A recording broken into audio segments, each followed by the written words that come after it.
Imagínate tener un amigo de toda la vida, alguien con quien compartiste el trabajo, la pobreza y los momentos más duros, y descubrir demasiado tarde que esa misma persona te clavaría un cuchillo por la espalda.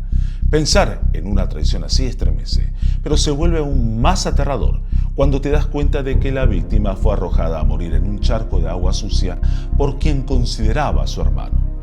Esta es la historia de Marco Antonio Sánchez Ortiz, el lado macabro de un hombre que brotó entre los años 1992 y 1993 en Santa Cruz, Bolivia. Lo apodaban el Rambo cruceño y lo que hizo en apenas 3 meses enloqueció por completo a la policía y partió en dos a dos familias. Soy Ezequiel Serres y esta es una historia de la realidad, porque la verdad siempre vuelve. Y si te gusta el contenido que hago, la investigación que te presento, dale like, compartí y déjame siempre tus mensajes u opiniones. Era una amistad. Hasta que una traición lo cambió todo.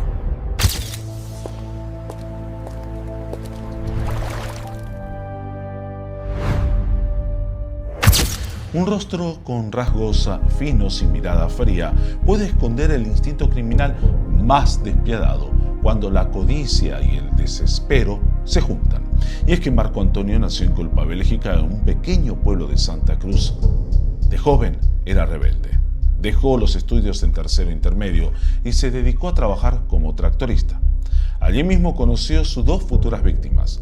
A una la odiaba con un resentimiento ciego y al otro lo quería como a un hermano.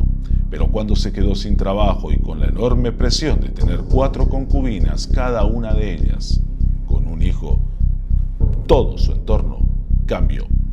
El instinto de supervivencia mezclado con la falta de dinero y el resentimiento acumulado se transformó rápidamente en un plan de sangre. Su primer objetivo ya estaba fijado: el médico del pueblo. Hay crímenes calculados con tanta frialdad que la última súplica de la víctima es apagada con un instrumento quirúrgico en la nuca.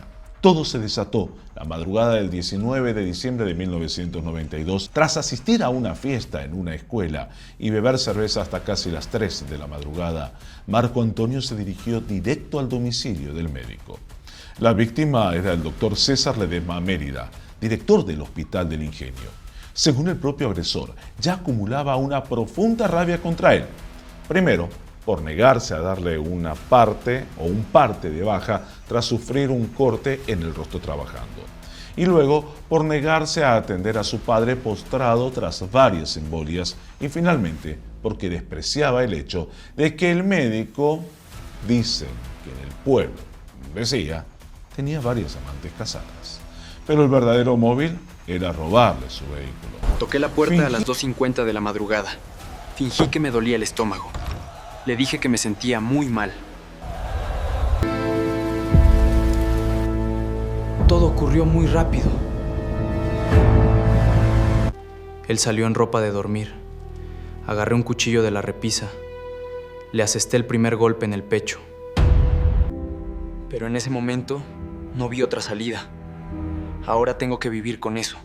El impacto fue tan brutal que el cuchillo se rompió en dos. Lucharon ferozmente en la cama y luego cayeron al suelo mientras el médico se desangraba sin fuerzas.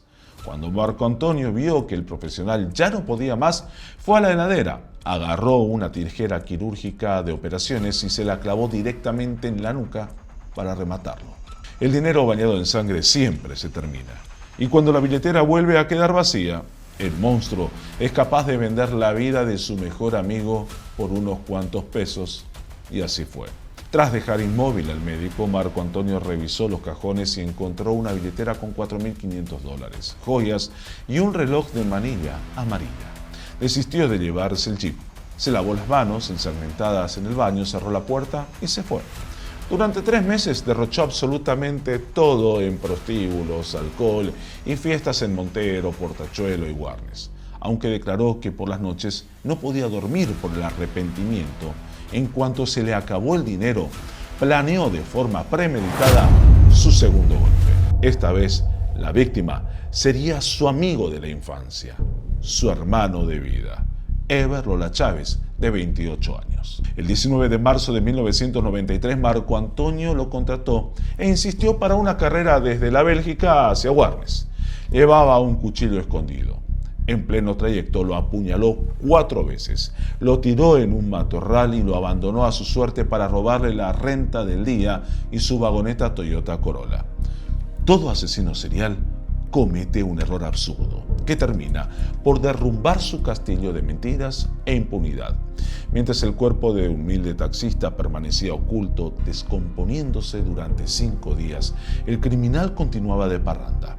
Pero el domingo, manejando borracho, chocó y volcó la vagoneta robada en una rotonda de Warnes. Ese accidente encendió las alarmas de la policía. Marco Antonio fue detenido e intentó mentir cínicamente acusando a terceros, pero la unidad de criminalística no creyó su historia.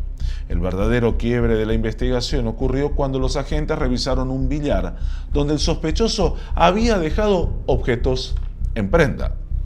Allí encontraron un reloj marca Orient. Al comprobar que no era del taxista, sino del médico asesinado 3 meses antes, las piezas se encajaron de un solo golpe. Estaban frente al Rambo cruceño, un asesino de 23 años con rostro angelical, cara de cantante romántico y una mirada fría que evocaba a Sylvester Stallone, según narró la prensa en ese momento. 30 años tras las rejas fue el precio fijado por la ley. Una condena que para muchos resulta insuficiente cuando se habla de un doble asesinato.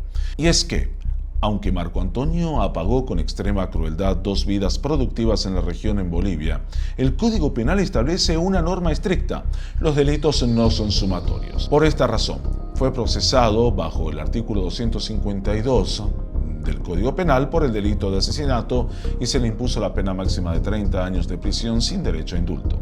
El caso cerró sus páginas dejando 2 familias completamente destruidas.